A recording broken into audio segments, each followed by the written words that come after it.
Breaking news mga kababayan, nako po, grabe ito, napalundag lahat ng mga Pilipino. Impeachment complaint versus BP Sara, binasura ng Korte Suprema. Trillanes, Aligaga, Malacanang BBM, nataranta na. Nako po mga kababayan, panoorin po natin ang sinabi ng Korte Suprema bakit binasura ito. Nako mga kababayan ko, ito na po ang matinding pasabog. Matindi ito. Welcome back Duterte 2028 Sara Marcoleta. Nako po, napalundag ako mga kababayan. Yahoo! Ito na po. By a unanimous vote of all those participating, the Supreme Court en banc denied with finality the motion for reconsideration filed by the House of Representatives, which sought to reverse the Court's July 25, 2025 decision that declared the articles of impeachment against Vice President Sara Z. Duterte unconstitutional. It affirmed that the fourth impeachment complaint transmitted to the Senate on February 5, 2025 was already barred by Article 11, Section 3, Subsection 5 of the Constitution. Associate Justice Alfredo Benjamin Caguioa took no part. Associate Justice Maria Filomena Singh was on leave. The Court clarified the following points. First, the first three impeachment complaints filed in accordance with the first mode of initiating an impeachment, that is, Article 11, Section 3, Subsection 2, were not placed in the order of business within the required 10 session days. Session days as used in Article 11, Section 3, Subsection 2, or for purposes of the first mode of initiating an impeachment complaint, does not mean legislative session days. A session day for purposes of Article 11 in the Constitution was given its plain and ordinary sense, which the Court interprets to mean a calendar day in which the House of Representatives holds a plenary session.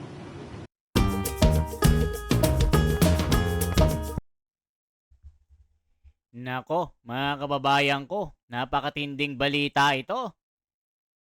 Talagang napakaraming napalundag dito mga kababayan. Pati si Sara at Tatay Digong napalundag dito sa balitang ito. Nakakatuwa po ito mga kababayan ko. Lahat po ng mga Pilipino na patuloy na nagmamahal po sa pamilya Duterte, lalong-lalo na po si Sara, talagang pinanigan po ng batas itong si Sara Duterte. Nako po mga kababayan ko, nakakatuwa ito. Tatay Digong, uuwi na talaga ng Pilipinas. Tuloy pa natin. The Court reiterated Gutierrez versus House of Representatives. However, it further elaborated that an impeachment complaint filed in accordance with the first mode of impeachment, which is Article 11, Section 3, Subsection 2, is deemed initiated for purposes of the one-year bar in Article 11, Section 3, Subsection 5 when a properly verified and endorsed impeachment complaint is referred to the Committee on Justice. B. A properly verified and endorsed impeachment complaint is not placed in the order of business of the House within 10 session days or referred to the Committee on Justice after it has been put in the order of business within 3 session days as required by Article 11, Section 3, Subsection 2 of the Constitution. Or C. No articles of impeachment are transmitted to the Senate before the House adjourns sine die.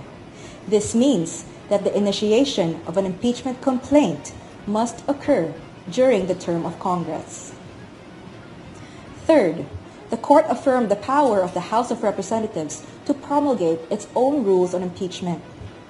However, it clarified that Section 2 of the House Rules, as it is currently worded, requires the referral to the Committee on Justice even when it is filed through the second mode. The second mode is provided in Article 11, Section 3, Subsection 4 of the Constitution, where the endorsement of at least one-third of the members of the House of Representatives would be sufficient to transmit the articles of impeachment. In view of the current wording of Section 2 of the Rules on Impeachment as drafted and promulgated by the House in its 19th and 20th Congress, the House may, optionally, upon its own prerogative, refer an impeachment complaint already endorsed by at least one-third of all its members to the Committee on Justice, but only for the following purposes. Number 1, to ensure that the endorsement of the members of the House is verified. Number 2, to confirm that the evidence supporting the grounds in the complaint exists and that every member of the House has been given a copy of the complaint, as well as the evidences supporting it. And 3, to respect the committee's prerogative to consolidate different formulations of the complaint, if any, so that only one complaint is endorsed to the plenary for transmittal to the Senate. The court observed that there is a fundamental difference between the first and second modes of initiating impeachment complaints. Thus, it said, and I quote, Article 11, Section 3, subsections 2 and 3 cover the first mode of initiating an impeachment complaint. Article 11, Section 3, subsection 4 covers the second mode of initiating an impeachment complaint. In the first mode, impeachment is initiated through the regular and deliberative process in the House of Representatives. A verified complaint may be filed either by a member of the House or by a private citizen with the endorsement of a member. Upon filing, the complaint is referred to the House Committee on Justice, which evaluates its sufficiency in form and substance and conducts the appropriate hearings. Only after favorable committee action does the impeachment process proceed further. This mode, therefore, emphasizes institutional screening and committee review. By contrast, subsection 4 introduces an alternative and a more direct mechanism for initiating impeachment. Under this provision, a verified complaint or resolution of impeachment signed by at least one-third of all the members of the House of Representatives immediately initiates impeachment proceedings. These provisions reflect a deliberate constitutional design. Subsections 2 and 3 provide a structured and committee-directed approach, while subsection 4 allows a streamlined initiation when a sufficient level of consensus already exists. Fourth, the court affirmed that due process of law applies to the impeachment process. It stated, and I quote, "The phrase right to life, liberty, or property should not be read with undue literalism.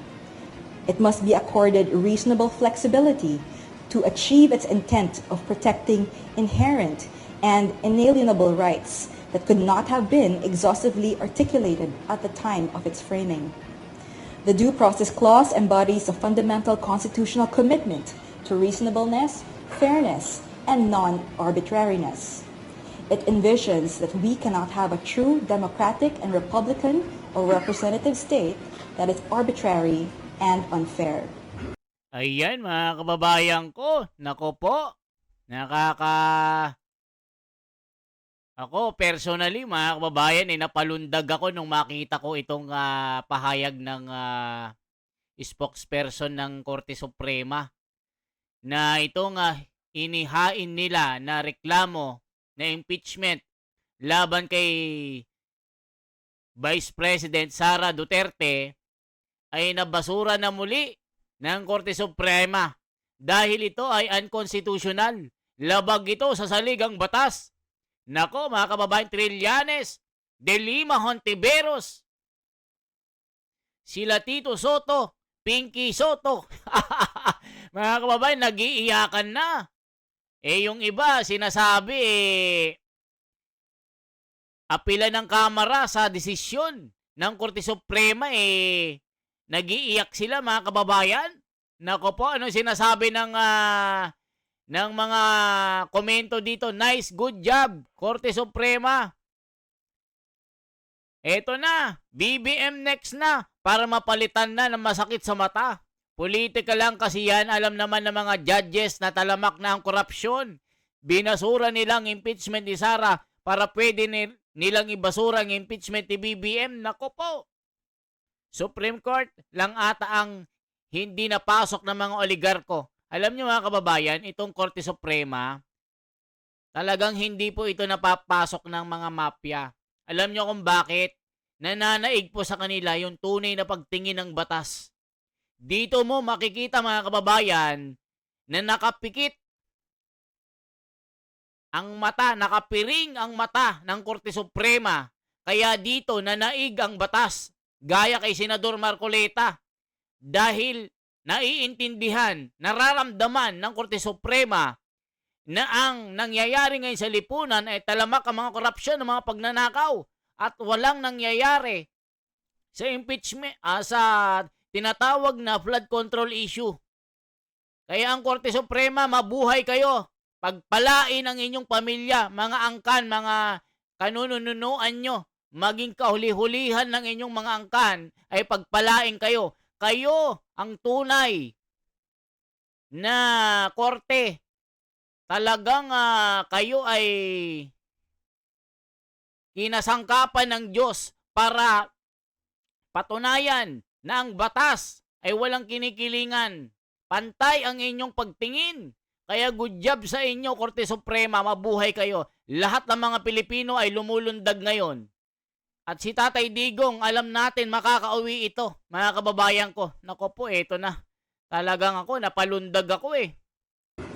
However, due process as it applies to the impeachment process is sui generis or in a class of its own.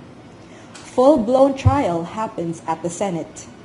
At least for the second mode of initiating an impeachment complaint, it only requires 1. The grounds invoked in the complaint or resolution are those contained in Article 11, Section 2 of the Constitution. Number 2. The procedure is governed by the rules on impeachment promulgated by the House prior to any filing of any impeachment complaint. 3. As already provided by the current House rules on impeachment, all endorsing members should have been given a copy of the complaint and all its supporting evidence. The court also noted that the transmittal of the articles of impeachment should be done in a plenary session of the House, providing all the members of the House with full copies of the complaint and its accompanying evidence mentioned in Rule 4, Section 14 of the House Rules on Impeachment. Transmittal to the Senate, however, requires only a vote of 1/3 of its members for the first mode of initiating a complaint, or proof of the endorsement of a complaint by 1/3 of its members for the second mode. Fifth, the operative fact doctrine cannot be invoked by the party directly responsible in the commission of an unconstitutional act. Thus, it does not apply in this case. Finally, the court noted all the motions for intervention and pleadings filed by individuals who were not parties to the case. This resolution is immediately executory upon digital service on all parties in accordance with AM number 25-05-16-SC or the guidelines of the transition to electronic filing in the Supreme Court. No further pleadings will be allowed. The resolution and the motion for reconsideration and the separate opinions are being uploaded and served on the parties. Thank you very much. Ayan mga kababayan ko. Nako po, mga kababayan. Napakagandang balita nito. Ito na ang sinasabi natin dito, mga kababayan ko. Good job. Nakakatuwa po ito, mga kababayan, itong balitang ito. Kaya itong sila Trillanes, De Lima, sila Tito Soto, Lacson, ito mga dilawan, pinklawan, tangalista, mga congressman na pumirma ng impeachment ni Sara na nagsusulong para ipagpatuloy ito, hindi kinatigan ng batas. Bagkus, binasura ang impeachment ni Sara Duterte. Nako, mga kababayan ko, yan ang sinasabi natin. Talagang nabuhay ang batas. Talagang ang Korte Suprema hindi napapasok ng mga korap na politiko, hindi na babayaran. Mga kababayan ko, yan ang maganda. Nananaig pa rin talaga ang batas. Kaya mabuhay kayo, Korte Suprema, mga judges na bumoto ng no to impeachment. Talagang kinasangkapan kayo ng Panginoong Diyos. Ito rin yung sinasabi ng Iglesia ni Cristo na No to impeachment. Ayan, natupad na mga kababayan. Kinasangkapan ang Korte Suprema ng Panginoong Diyos para hindi maituloy ang impeachment ni Sara. Kaya lahat ng mga kontrabida na mga law bending dito ay nagiiyak na. Natarantang Malacanang dito mga kababayan ko. Napalundag po ako mga kababayan. Yes! Yes! Yes! Uuwi na si Tatay Digong! Yes! Yes! Yes, yo! Mabuhay! Ang tunay na Pilipino, Korte Suprema! Mabuhay kayo! Kayo talaga ang tunay na pag-asa ng taong bayan. Hindi kayo napapasok ng mga buhaya, hindi kayo nababayaran, kaya good job, good job, good job, good job kayo. Mabuhay ang bansang Pilipinas. Ako talagang napalundag ako eh. Pwede bang lumundag-lundag mga kababayan?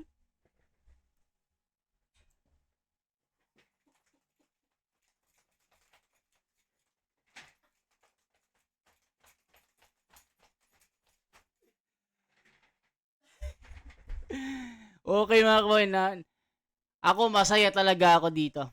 Good job! Isang like, isang share po at isang subscribe. I-comment nyo po ano masasabi nyo dito. Sure ball na ito mga kababayan. Sara Duterte sa 2028. Mananalo ito.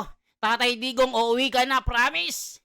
Sasalubungin kita sa airport, sa Davao man o sa Naiya, okay? Good job, Korte Suprema. Mabuhay kayo. Mabuhay kayo. Kaya tinihingal ako. Okay po, mabuhay po.